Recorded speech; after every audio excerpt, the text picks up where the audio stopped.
Welcome, another interview from NZSBK, and today we're going to do something we haven't done before. We're going to actually interview the commentator, and the commentator today is Graeme Staples. Most people know him as Spider. Welcome, Spider, and I guess you've got to tell us whether it's a good season or not. The season now is three meetings into it. We've already seen Ruapuna, Timaru and Teretonga, and this weekend is Hampton Downs, and then followed by the final at Taupo. How do you think it's going, and are you enjoying it? Oh, the racing is sensational. You know, when I get down to Ruapuna, it's always good to see who's there on the grid.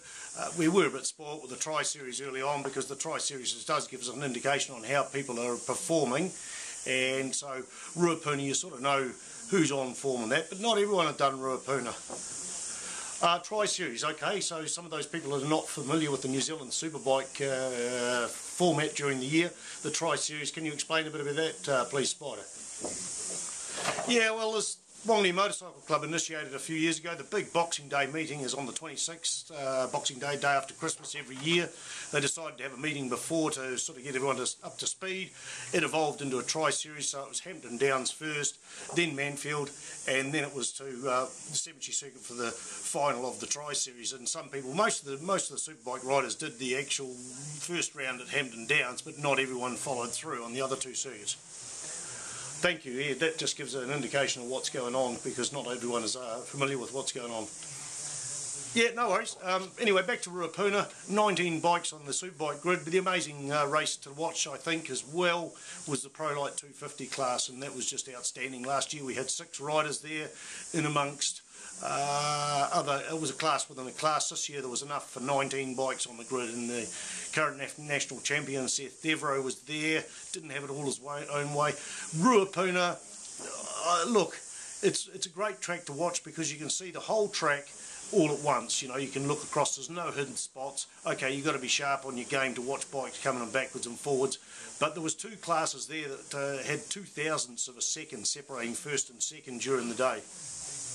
That's outstanding. That's unbelievable. 0.02 of a second. The timing is down to thousandths of a second. That's courtesy of the timing people, of course. Yeah, that's correct, and that's the luxury we have up in the tower. You know, a lot of people have got their numbers on their bikes, which some of them are readable, some of them are not, but we have the luxury of actually knowing who's on the track and exactly what their fastest time is, the lap records. At most track we know what lap records are, and all that palaver, you know. So we've got that information right in front of you, and of course it's all relayed on the internet. On the internet, yeah, there's also a lot of other things there as well. Can you explain a bit about the internet coverage, please? Yeah, to go to NZSBK, you can follow it through Facebook, or just go to www.nzsbk, that's New Zealand Superbike.co.nz, and you can follow it. You can CTAS, Grant Collingwood from CTAS is actually doing live footage, live video footage. You can download that while you're watching, and you can listen to the commentating over the time. So you get to hear our voices. Ian Dawson from Tawa in Wellington, where Lynn was. Lynn of Tawa was over there. Oh, is that the Ian Dawson that used to race the 250 Productions? Yep, that's him. Yep, he's the man that set it up. He's the mastermind behind it all. We'll get him an interview on him one day. I'll try and get one of those going. So you got to listen to that. Anyway, back to Ruapuna. Yeah, Superbikes was a bit of a entertaining sort of drama. We had Dan Stouffer, the Australian Dan Stouffer, on the Yamaha R1, Bernard Racing Yamaha R1. He kicked ass there as much as he could, and of course the first time in 7 years we've seen Stroud depart from his bike during a race.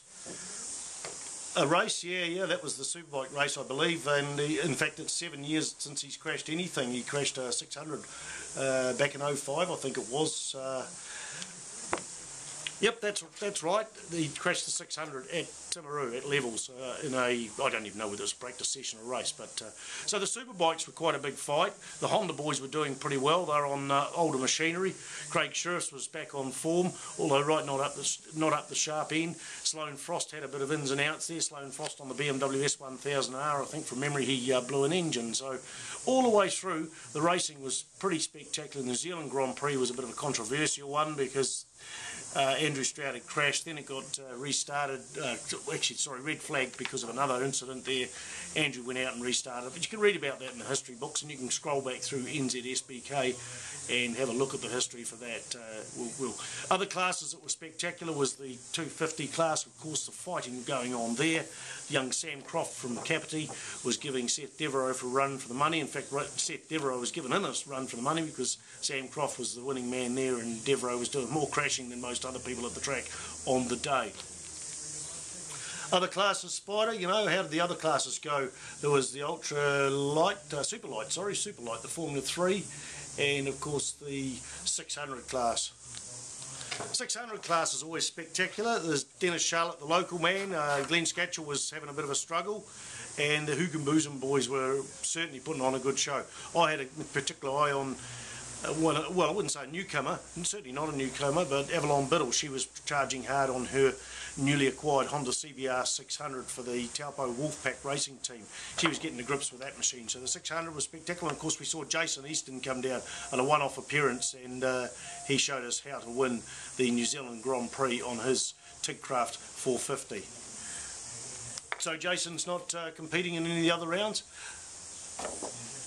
No, he didn't do the other 2 rounds down south. That was a planned thing. I'm not sure about this weekend up north, or even next weekend, this weekend at Hampton Downs, or next weekend at Taupo for the final. I don't know whether Jason will be there, but all in all, it was a pretty good race meeting. A few ups and downs, a couple of people with a few broken bits and pieces. One of the big disappointments, I guess, for Robbie Bugden while he was leading the Superbikes on the restart. He blew an engine, so he had a DNF in that half of the race, and of course an expensive engine rebuild as well. And the controversy of Andrew Stroud, whether he was allowed to start the race, sort of, while it put a bit of damper on the overall results and that sort of thing, and people understanding, look, he rode the wheels off that thing from off the back of the grid. Okay, Spider, what about Timaru? Timaru's, I don't know, it's a real hard charging track, and at times the bikes disappear out the back of the field, and it's anybody's game. Sometimes, you know, you're sort of watching it for about 12 seconds, maybe about 8 to 8, depending on the class, on who's going to come around into the hairpin. What that gives you a chance to do as a commentator is actually gives you a chance to have a look further around the field, and it's also exciting to see who's who when they come back into view. So there's a bit of suspense there. Pretty hard to judge on some of the tyres. Timaru is the asphalt surface is quite hard on some tyres, and everybody seemed to be struggling, but there was one man that just disappeared into the distance, and unbelievable in the Superbikes, and that was Robbie Bugden. I don't know how he did it. He was something like 14 seconds ahead after the first race. Not quite the gap in the second race, but 14 seconds is just pretty well outstanding. And what about the other classes? You know, there was hard charging in plenty of other classes, I guess. Yeah, the 600s was a fight. Dennis Charlotte and Glenn Scatchell spent not more time, but there was a period of time he spent in the grass, going off the back straight, going off the big sweeper onto the back straight, and of course he was tapped out and looking for a place to get back on. He was lucky he got away with that, and once again Seth Devereaux put on some good showings. He is also riding a 125 in the 125 Grand Prix class, and speaking of the 125, we had Hafiq Azmi from Malaysia back this year. He's just cleaned up there, and Troy Gunther from Australia put in a good showing. So all in all, a good meeting. Yeah, the racing was good. What was tough about that particular meeting, tough for everybody who was there, was I was away on the Sunday morning just getting a couple of provisions from in town, come back and a bit of a big accident in the scrub-in session, and it was young Cam Jones from Christchurch, and you're always worried, you know, when people are out there, you know, just doing anything. But young Cam Jones, very popular young lad, was carted away, and he was in a very serious condition. So that sort of put a hard view on the whole meeting. It is a sport, it is tough. That was something we had to think about. Okay, so what about Teretonga, the third round? Teretonga, they call it Teratire, I believe. It rips tyres to bits. Yeah, Teretonga was interesting. It's the first time I've been down to a national points round there in 16 years. I'm normally following the sidecars, and they don't usually go down there. Well, the sidecars weren't anywhere, so I'm going to go and have a snoop down there. Flew in on the Friday night and get out there on the Saturday, and it was just you know, they'd had something like 61 days without rain there, and I think they saved her all up there for that weekend. It was hailing, it was rain, but the racing was sensational with the decisions on people, and we couldn't see everything out of the commentator's box. The way the commentator's box has been built, there's a bit of an optical illusion there through the glass. And there's a big building in the middle, but some of the racing was just spectacular. The 250 class the 125 class Halfeek didn't have it all his own way, and the 250 Pro Lights were, wow, one of the highlights for the weekend was Sarah Elliott qualifying on pole position. From memory, she qualified on pole position in the 250 Pro Lights, so that was a highlight for her. Sarah had a bit of trouble earlier on, I believe, in the meetings. Yeah, she'd actually been quite ill and was quite upset with her lap times. Were not that good at the other two meetings, but this was certainly a bonus for her. And also she had her and two others went down in the qualifying or the warm-up laps in the morning, the scrubbing laps. So it was good for her to come back after the qualifying was on the day before. Her and two others crashed in the warm-up laps in the morning, the scrubbing laps, and then of course the race was good as gold. Other highlights there, well, I guess one of the highlights over the whole meeting was the big green Kawasaki of Nick Cole getting his first ever New Zealand Championship win, and that was pretty well hard charging. And also seeing Ryan Hampton. That's Ryan Hampton, the Honda rider from Christchurch. Yep, that's him.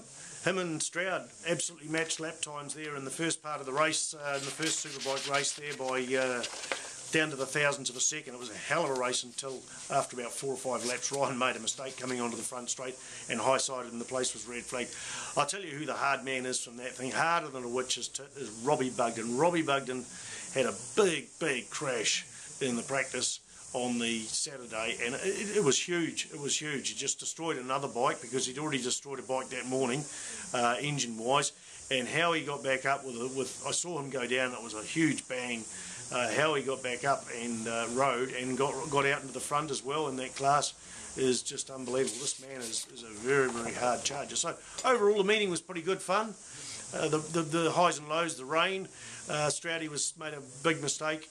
Stroudy's had struggling this season in some areas, although I will add that he's set a lap record at Ruapuna when he was there in the Superbike class, and there will be an overall lap record. Stroudy made a mistake and went out on slicks. Disappointing, but there was a bit of a joke going around, and he had a laugh too that his son Jacob, bike number 111 in the street stock 150s, almost was quicker round in that particular race, in that particular half of the day. In fact, Andrew Stroud just going around the track 1 second faster than young Jacob did on the 150. So you'll be looking forward to this weekend at Hampton Downs? Yeah, too right. I'll be going up there, and I'm sort of looking for work at the moment, so I found myself a bit of work to do in Auckland for the week. And then I'll go down to Taupo. Hampton Downs, it's a bit of a long break for some people. Some of the guys like Sloane Frost have done the Bears meeting at Taupo.